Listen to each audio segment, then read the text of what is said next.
If you're hearing this fresh, it's a little later, Friday evening, March the 7th, 2014.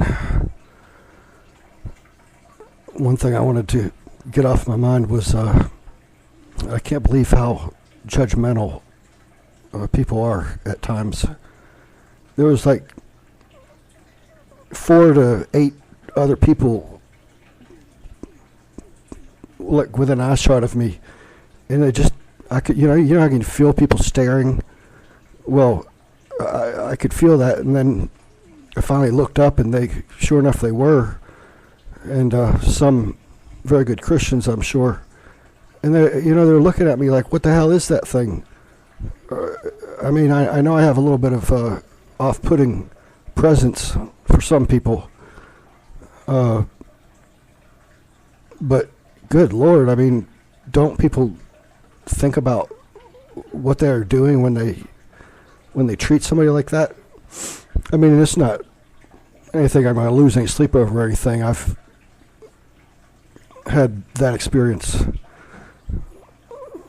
too many times to count, but it just really never ceases to amaze me. Which reminds me, I talk a lot about on the web and on here sometimes about kind of a revulsion of pop culture, and at the same time there's parts of it that I enjoy and talk about and try to joke about, and so that is definitely contradictory in some ways, but as I've said before, I think part of it too is that it's good to be aware of what you're listening to and what you're watching, as far as sometimes other subliminal themes and messages and marketing that is intrinsic in so much of what we view on our screens, and I pretty much just stick with the top stuff. House of Cards, Breaking Bad, The Walking Dead. Enjoy a little bit of Bob's Burgers from time to time. Modern Family's okay, and that's about it. I ran across something on the web today I thought we might take a brief look at together. It's called What Great Teachers Do Differently, Things That Matter Most, and it is a textbook, and if the music is coming through tonight, what's in the background is something from the Jethro Tull box set. I realize that I kind of like doing it this way better. It makes there to be less to do. So maybe if I get back to 10 views, I'll try the cam again.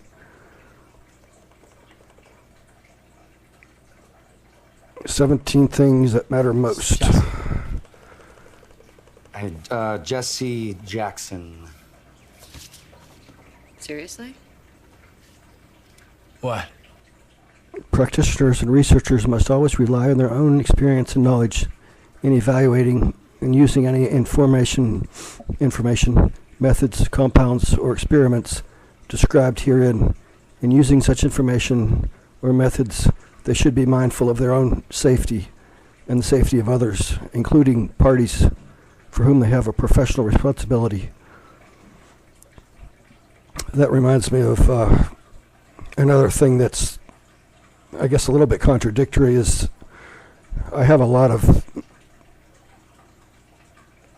kind of less than glowing feelings about the education in America, as most of you are familiar with the dumbing down of America, etc., and how colleges rip people off with the amount of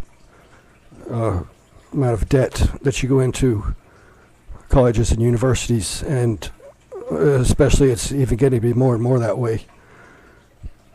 But at the same time, they're like I guess just about anything. There's good stuff to still always be gleaned from universities because, I mean, when you're in a learning atmosphere and looking at books and thinking and whatnot, it's you almost stumble into it whether you meant to or not. If you're at all beyond a zombie pulse. Okay, let's jump to it's people, not programs.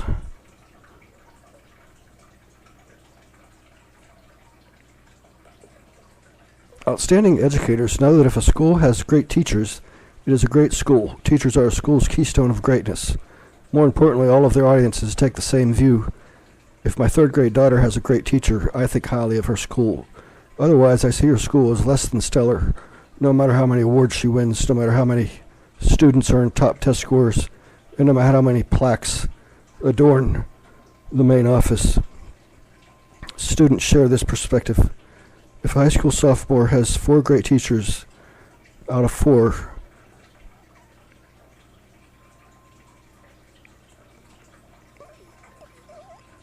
each day, then believe me, that sophomore will think the school is great.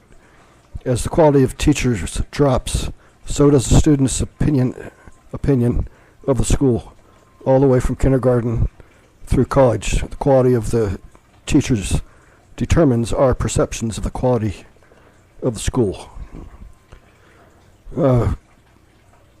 Many of you are also familiar with Common Core and the uproar that's caused with many people and communities in the U.S. Some places are even striking it down, which is nice to know that can at least still be done. If you haven't seen any of the information on it that's critical, I'd highly recommend it. There's this crazy math in some places where apparently they say that close enough in some situations is okay. Like when I was in school, if something's over 4, you round it up to the next number. But this is way beyond that. This is like whole units, like whole. I guess in the metric system it would be anyway. Tens, different decimal places and whatnot. Hope that's not too technical and complicated for you.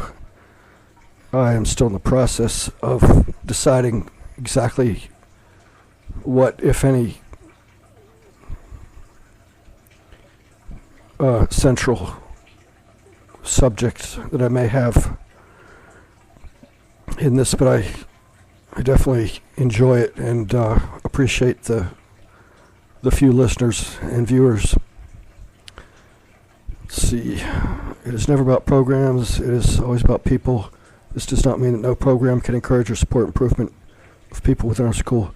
Okay, that I actually was, as you could tell, mixing some thoughts about other things with what I was looking at. If there's anything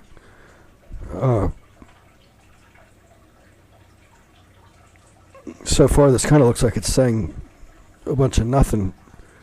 That's just my initial impression, but if I find something particularly more in there interesting, I will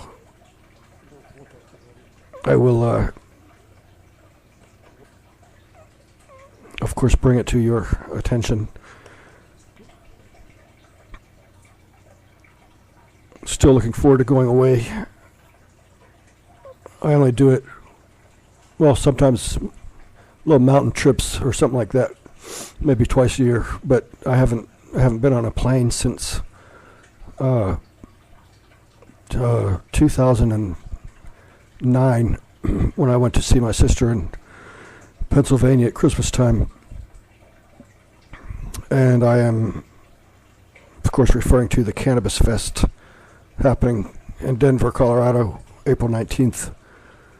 And I think we will look back at this time as a turning point and a great achievement of the public, and there's kind of props to everybody involved on getting this information out there and educating each other about the great the positive effects of cannabis. There's just so many, but we know from a Harvard study that it kills cancer cells, and I will not enumerate on that particular subject anymore at this time.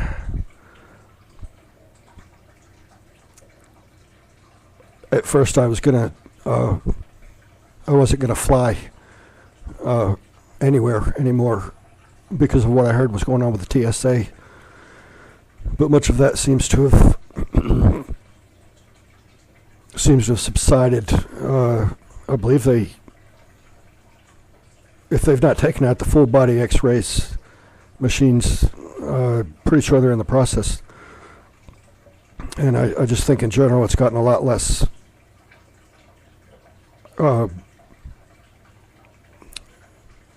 disgusting and invasive as some of the stories I was hearing for several years. I remember when I started my blog in I think 2010 or maybe late 2009. It was just, I mean, every day for weeks on end there was another story about what kind of things were going on. And then at the same time, I don't know how much of that was true. And regardless of the fact that it's died down now, that's one of those conditioning things that goes on in society where they get you used to something in small doses or to expect it here or there. And as time goes on, I mean, just think of anything. Property taxes weren't even around about 70 years ago, and et cetera, et cetera. Thank you once again for listening. If you have any ideas or questions or any kind of input whatsoever, I would always greatly appreciate it, either on Facebook or a YouTube comment. And I will talk to you soon. This has been Zeeie.